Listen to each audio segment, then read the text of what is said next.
Good day, gentlemen and ladies. Today we're quite a different distance from Shefford. Matter of fact, I'm currently on my land, which is located in the town of Lac Mégantic, which is about 2 hours straight east of Shefford. Now, my land was owned by my father and my grandfather. As you can see here is the only building left, if you can call that a building, is the silo. The silo was built by my great-grandfather and my grandfather back in the early 40s. Well, not 40s, late 30s, just before the Second World War. I own like 35 acres of land. So that's basically it. I'm gonna show you the silo in closer view because there's an interesting thing inside that silo. The silo, it's an octagonal shape. It's about roughly 15 feet large, but inside it's about 1 feet deep of concrete. And the wooden part is made of cedar, 4x4 cedars, and which was cut here. And actually here it used to have the farm itself. I do remember very well when that farm was torn down. The house of my grandfather was moved back on the village. Perhaps I will show you that of Piopolis. That's the small village which is about 15 minutes or 10 minutes north of here. And maybe some remaining concrete basement of that house is just about there, so I'm going to show you that. All right, cheers. So you can see all the silo from there, so I'm going to show you what's inside. I'm going to make sure the camera can see it. All right, so that's the silo. Now the big pile of wood that was carried from an eagle. Okay, so that was the leftover.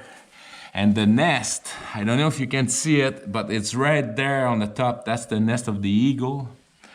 So you can see the inside is quite clean. It's very strong.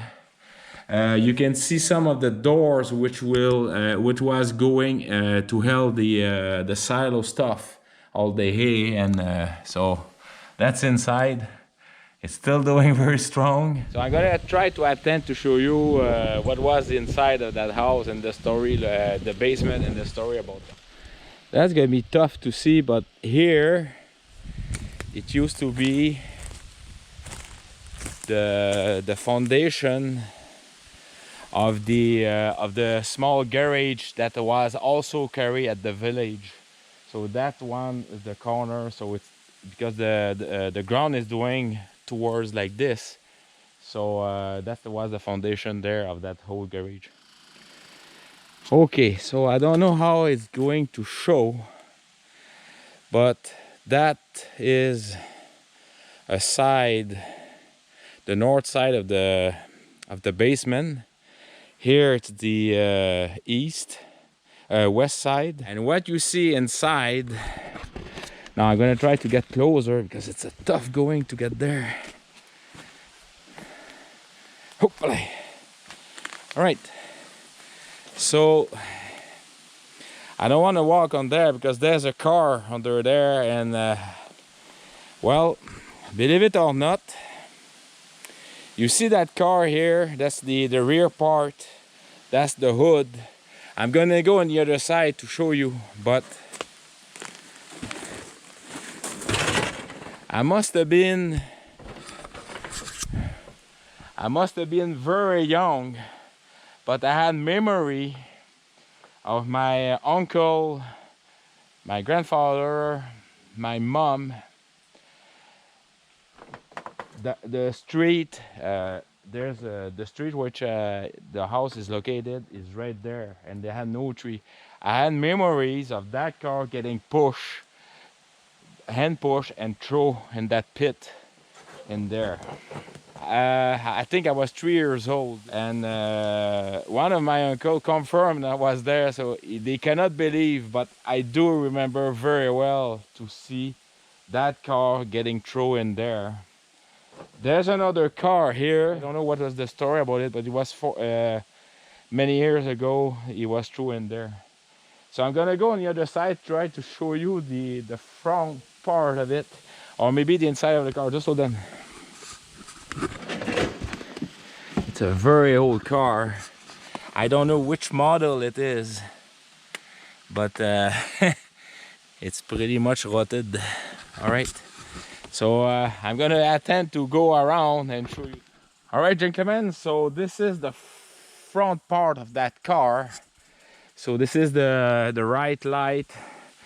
The other light is right there on the left. The bumper. Well,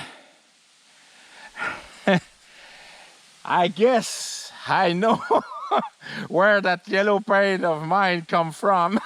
That was the car of my father, I believe. But anyway, it's only... Whew, okay, I have another emotion right now, boys. But it is yellow paint. And well, I'm very touched about that. It's the first time that I come here in the area, in that basement of the former house, which I will show you later. So they didn't have the car heater blower is right there. If you can notice, this is the electric engine. The blower is there. The engine used to be in there. And what happened is this crushed the car itself. Yeah, all the tire, but I mean, oh well, it's something I learned later. I will have to confirm with my uncle about this. Now, you see all these trees here. They were planted in 1978 until 1981. Yes, I was planting. We were planting these trees. They had my uncle, my father, myself, and my brother. And I found a row which my brother planted. I found a row that my father planted because I have memory. I'm going to explain that to you. All right. So that row there, you see, it's planted even, and it's a adult pace between. Here, I'm gonna try to get closer. All right. All right, we have the perfect example here. So my father was planting those trees from there, same distance, and so on and so forth.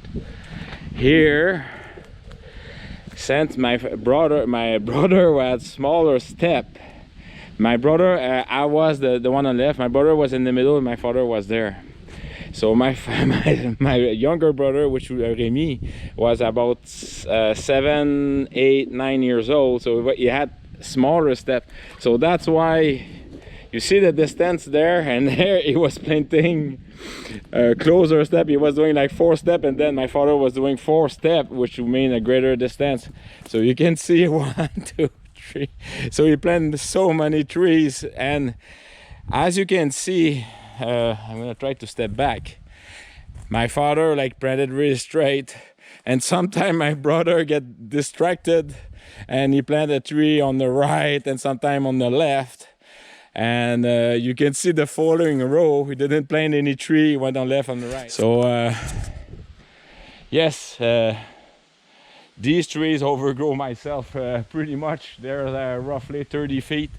They're gonna be cut very soon, within the next 10 years for sure, because now they're getting bigger and bigger, and that will be a nice right now. We're Saturday the 26th, I believe, September, and it's very warm right now. It's about 25 degrees Celsius, which is very rare. One thing I want to show you, you see here it used to be former field. And this field at springtime, and you used to be able to go from one side to the other without touching the ground because it was so filled of rocks. It was very poor soil. So the field were divided from a huge amount of rock pile, and this is the one you see here. I'm gonna bring some home, by the way, but this is the one you have. You can see right here, and this pile of rock, it's all the way about a quarter mile that way. All right, there's just hold on. At the end there's a same pile of rock that I just demonstrated, which start there and all the way 1/4 mile that way. That's the only open space area left over. So it's only hay right now. That's about 3 feet high in the ground. So there's one there and one there, and that goes about perhaps 200 feet. But there it's 1/4 mile. I'm gonna make another one. You can tell then we are in fall, right? All right, so you're able to see more. All that big rock pile which separate the two fields. That field was planted. That's it's also my property. Well, it's about half of it, but you can see the distance, the difference, and it's all straight. And this is the part, you can see that on Google Earth very easy. So I went in the wood and I found that old cooking pot from the former sugar bush, which was left over. So I'm gonna use that as a target. More coming up. Cheers. Well, good day, gentlemen and ladies. So since I am on my land, it's always a good time to shoot antique weapon, which I don't want to show. I don't want to use extensively. I only shoot about once a year, or maybe this one. It's been 5 years since I shoot with it. A quick story about that 303 British design is it's not a Enfield. Okay, the design was made by Enfield, the company, but that was not the company was Savage. I'm going to show you in much closer detail. The story is my father bought that dry greased 303. He never shoot with it. About 2 years before his death. So it was in 1988. My father passed away in 1990. And about 7 years ago, I own that weapon. I only keep it greased. I never use it. It was a very oily but dry grease. That's why I never shoot, because the bayonet is that one is a spike. We had two model of quick story. They had two model of bayonet. They had the one with the knife and the one from the spike. I have also the cover who goes. Oh, the cover who goes. On it. There we go. So it's really easy to to remove. Just have to move it like this, and there we go. So I'm gonna shoot with it. Hey, just for the fun. Now, in a much closer detail, I'm gonna go on the other way, and I'm gonna try to make sure that you guys see it. I'm gonna light up the screen. It's quite heavy, but you can see here US property, and usually when it's made from Enfield, you're gonna see all the crown, the Enfield mark and marking.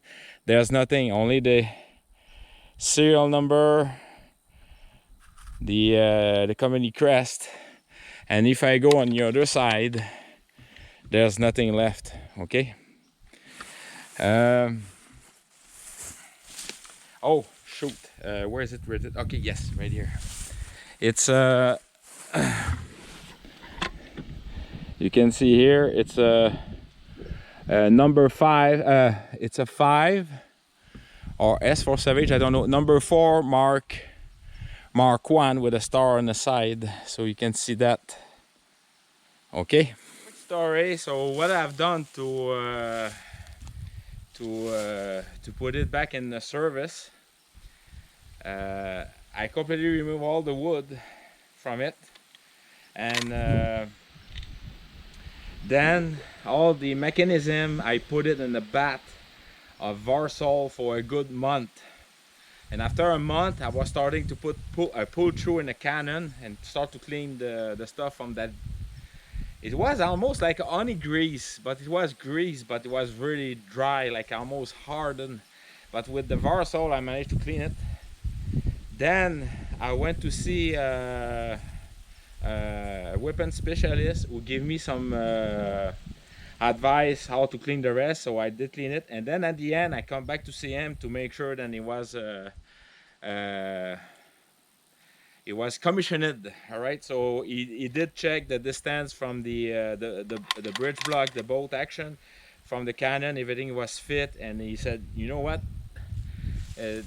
this cannon is very well and good, almost like brand new, despite of his like you can see the shape of it. Okay, it still have the mechanism in the back. I cannot open it, but that's where you put the cleaning station. I didn't bring it with me, but I have the cleaning station. I have the cleaning pouch, which is made of steel with the gold glue, the oil, the grease, and everything. So, and I have the high quality sights, which you can adjust. I don't have my glasses. I'm a bad boy, but all the way to 1,300 yards. That's something, right? So my goal today is just to show that the whole thing is. It's not even 30 feet from it. It's just I want you guys to see that. I'm just gonna put it on the ground. I'm gonna remove the magazine. I'm gonna use regular 303 British rounds, and these rounds are meant for hunting, so they have a soft lead. But this gun was not made for hunting; they were meant for killing, and they had so the steel jacket was all the way to up. So I may have a problem sometime to put it in the chamber. So I'm going to shoot a few of them. So I'm just gonna put fire for now. And for that will answer the question why you see me with my safety glasses. So I have 4 remaining here. I'm gonna put it there. So I'm just gonna put it like this. Make sure it's all well seated. Yes, it is. I will keep my bridge open. There's the combat sight, and this is for the long sight. The hole is a little bit smaller. I'm gonna try to make sure you see it. This is the small hole, and the combat sight is bigger, easier to clean also.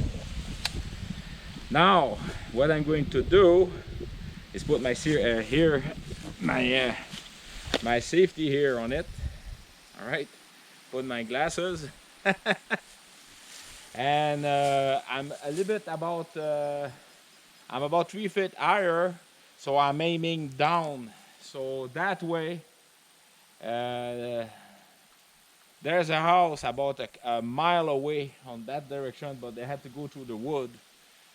And the way I'm ditching it is about it will go hit the ground. If the round go through the barrel, it will hit at about not even 10 feet after. So, and I have between the trees. So always place good safety practices, right? So if you see the video, that means I went through very good. So I'm just gonna practice my sighting right now. Make sure then it's well seated in my shoulder, because that's 30 caliber, like the 303, 308. They give it quite a 30-30. It's all the same size, but the load is different. The length also, the bullet is different too, but that one gave quite a punch. So I'm just gonna aim it like this. All right, so let's go for the first round. I'm gonna load the first cartridge.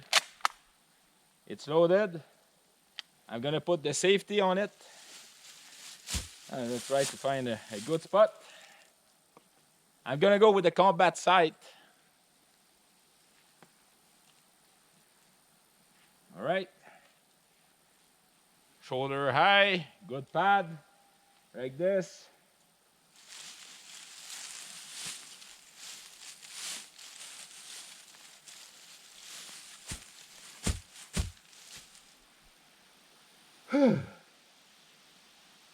All right, safety off, and let's go at it.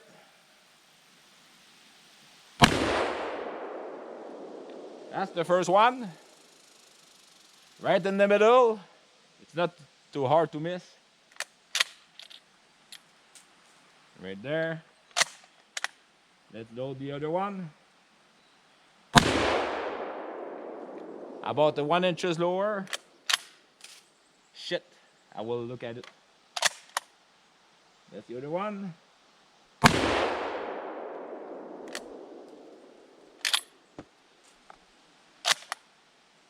Another one.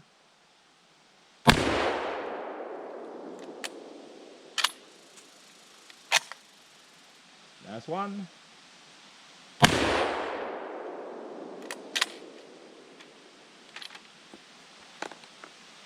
Check, everything is clear.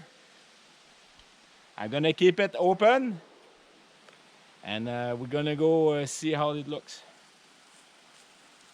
Oh, that smell! I told you that I used to shoot on shooting skill. That smell bring me a lot of good souvenirs. So, so you can see by the side of my hand. So, yes, it went through it. Did it went on the other side? Yes, it did. It completely. Of course, it's a lead, so everything like whew, it just went like this. I'm not even gonna look where they fall. If I see the angle, yes, you can see the marks. So this is one mark, the other one is there, the other one is right there, the other one is right there. You can see the oh, but it hit the tree's roots. Be back.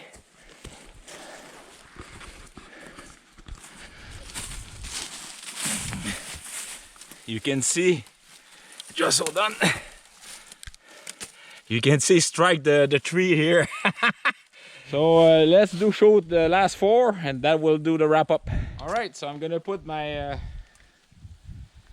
last 4 rounds. I don't have the clip to put it like this, but you can load it through the gun itself. Whoops, go there. Let's go at it now. I'm gonna go with the precise gauge. I hope it's right set up. Yeah, so let's go at it.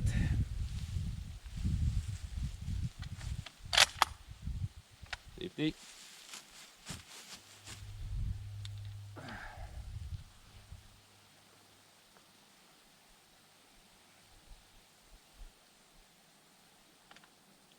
All clear.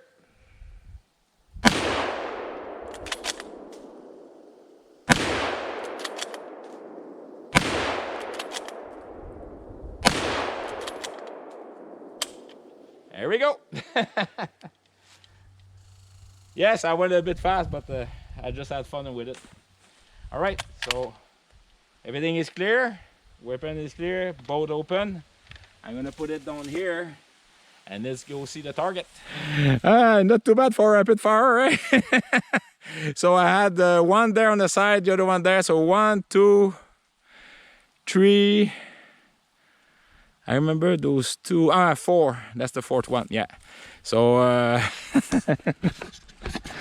it was my kind of a short version of Mad Minute, but hey, it's within 2 inches at 20 feet long. So all right. I hope you enjoyed that video about my land and the history linked to it. I'm gonna go more in the forest. I have a rock. I'm looking for it. I'm gonna try to find it. All right, cheers. Okay, that's tough to see because the sun is right there, but this is the end of that field. Matter of fact, we're right at the corner, so it goes like this, and then you can see a rock there. This is the corner of the field. that we all planted there. And these 3 rocks, I just found them. I cleaned it a little bit. I put these 3 rocks there about 30 years ago. In 1990, found these rocks on the pile and I put it there. And yeah, I'm gonna try to show you something interesting. This is a former wooden box there. There's the wood there. It's under here, all the way there, and that way it put. Okay, so this, it's a good proof that it's a drought that we had this summer, because it's wet, but the water doesn't came anymore at the surface. It used to be a point of water. I can see some trace of animal. There's no deer trace at all. The other thing too, I didn't find anything for black bear. Usually I used to find a proof of black bear, like pushing hen's nest and stuff like that, but nothing. The next point of water, it's about, if I do recall, it's about a mile that way. There's a small river. So here you can see there's rocks all around. So we're right about mid part at the end of the field, but there's about another half mile. That's still my land. It's a big rectangle basically, and we're about midway at the end of that field. But here I was looking to find water, but no, everything is dry. All right, so I'm gonna bring those 2 rocks, the 3 rocks, and I'm gonna put that on my wood stove in my basement to bring me some good memories. All right, so I'm in front of the tombstone of my grandfather. So it was a Martel. His first name was Aristide. And sorry, I was telling you 1910, but it was 1911. He passed away in 1992.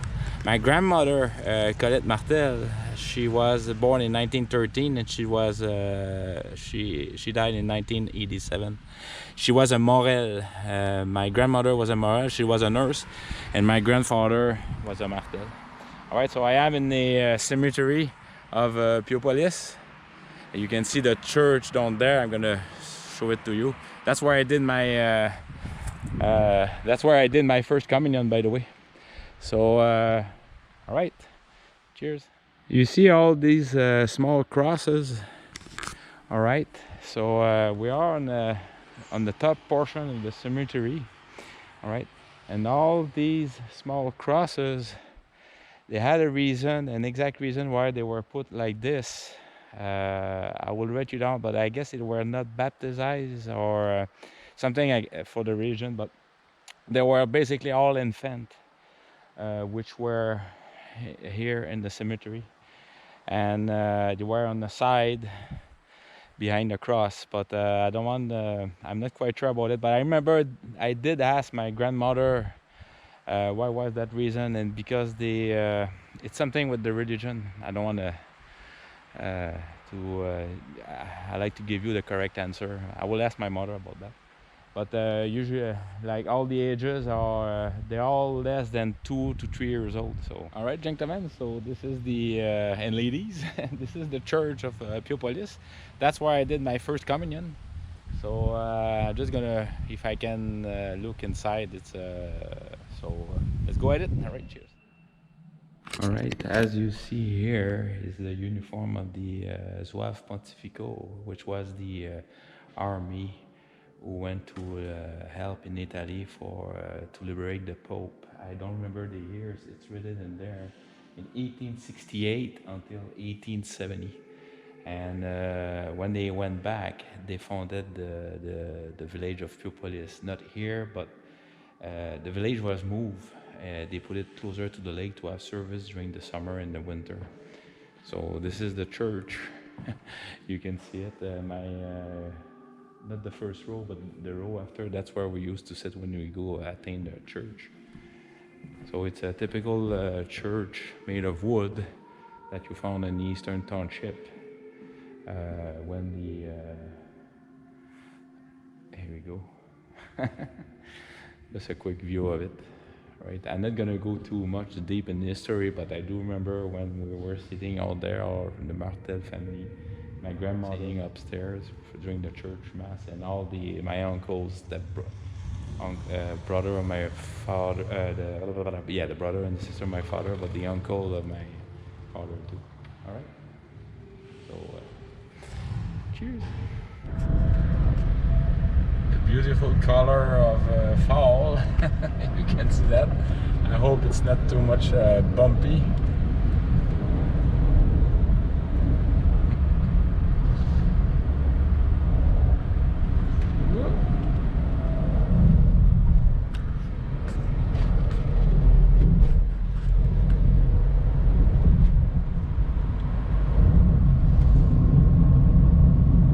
Here in Lac Mégantic region is about 2 weeks ahead compared to Shefford. It's around, I don't remember the height, how high is it compared to Shefford, but it's definitely colder for sure. I will have that written, but on the color they way more advanced than in Shefford for sure.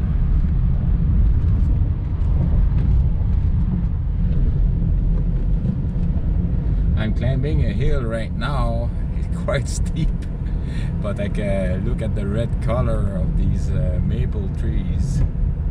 They are sugar maple trees.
I hope you can see the beautiful scenery of the region where my land is. It's toward like this, but way much lower. Lac Mégantic is right there. So right now I'm my way to return back to Shefford. So it's 2-hour drive from here. I have to pick up Mariage in Sherbrooke, which is the city between Shefford and Lac Mégantic. And I hope you enjoyed this short video and a lot of memories, bring back memories and stuff like that.